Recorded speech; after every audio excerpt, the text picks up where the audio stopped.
Archangel Uriel. This is about the fire and the messages I've been getting from Uriel, okay? Uriel. Behold the angel who watches over thunder and terror. He is Uriel. Enoch 1. Uriel's name translates to the fire of God, and it is widely accepted that while Michael is God's most formidable servant, Uriel, his most fanatical and pitiless. In the majority of his appearances, he is depicted as a punisher of those who defy the will of God. Yo, that's some. I told you, these are not like little woman fuzzy angels. These are warriors, serious warriors.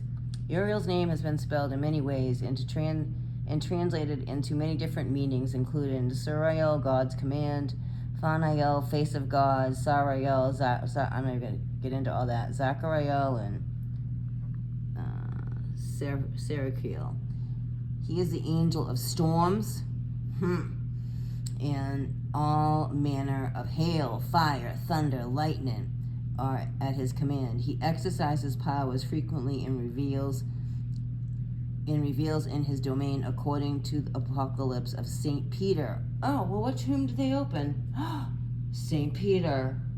Come on now, people. I would never, you know what I'm saying? Like, yo, the book of Ethiopic Bible, Uriel, the angel of God. He who is on fire. His name is angelic, will bring forth in order according to their transgression the souls of those sinners. They will burn in the dwelling place in everlasting fire. And after all of them are destroyed with their dwelling places, they will be punished eternally. Those who have blasphemed the way of righteousness will be hung up by their tongues, spread under them unquenchable fire so they cannot escape it. Among his titles, the angel of repentance, the angel of presence, the angel of fire. That's what we've been seeing. I'm telling you, I am so telling you, this is what we're seeing in the veil, man. We are. The message was too specific. Just that's how my too specific. There's no fear, but the angel of thunder and terror, the presider over Tartarus, where are we? Tartarus. Okay. The fire of God. Uriel's fiery red hair matches the temperament, and the piercing stare of his eyes causes human, angel, and demon alike to quake. He is one of the tallest angels, eclipsed in his height only by the Metatron, which is the voice of God. But we know that Metatron fell. And, you know, we do. But maybe you don't. But Metatron fell. He's who a lot of people pray to as Jehovah. Like his brothers, Uriel also adorns himself with a broad golden belt.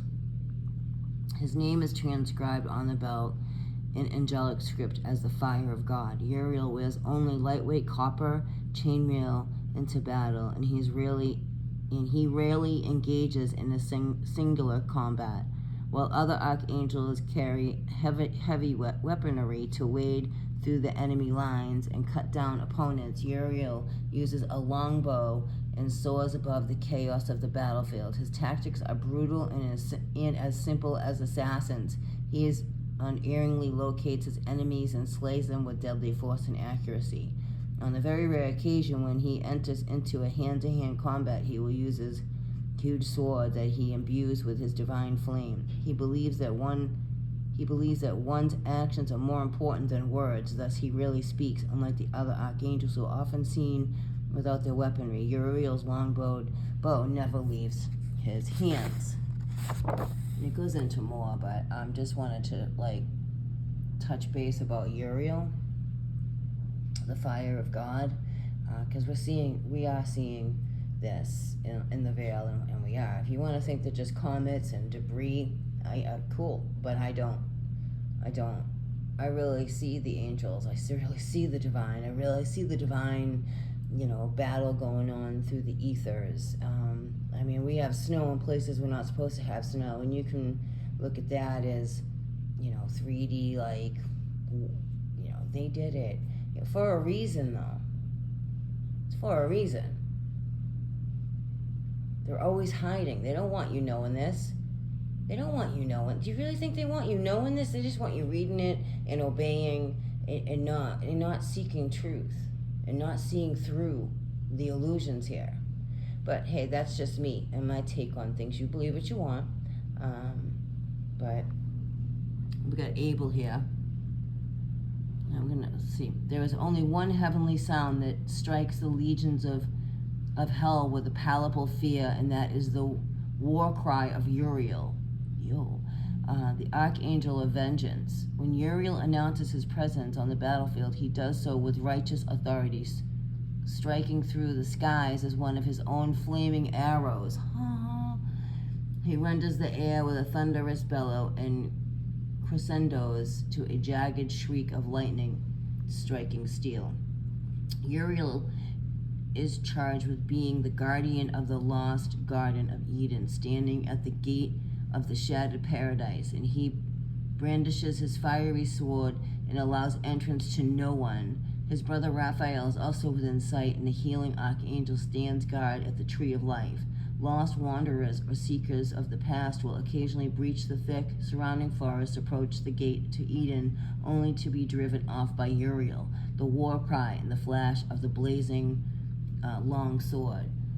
When Abel, Adam and Eve's first son, was slain by his brother Cain, Uriel appeared to the grieving couple and took up their son's body, and he carried the young man, I'm just going to be careful how I put this, back into the Garden of Eden and buried him beneath the plum tree. And I've gone over this before. I've done a whole segment on this Archangel book. I mean, I don't know. It makes sense to me. I've just had so much evidence that I've personally captured. It's just undeniable to me. It's undeniable. Anyway, Uriel allowed Adam and Eve to cover the grave with flowers, and this was the only time that they were allowed to set foot back in Eden after their expulsion. Years later, when Adam passed away, Uriel again appeared and brought the body of the first man back home to Eden. Eve was not allowed into the garden. I kind of wonder if that's who came from my mom, from what I'm hearing. Garden at this time, so she gave Uriel a flower to place on Adam's grave in her stead. The archangel buried the father's body next to his son and the single flower upon the grave. I'm going to end that there. Peace, love, and light.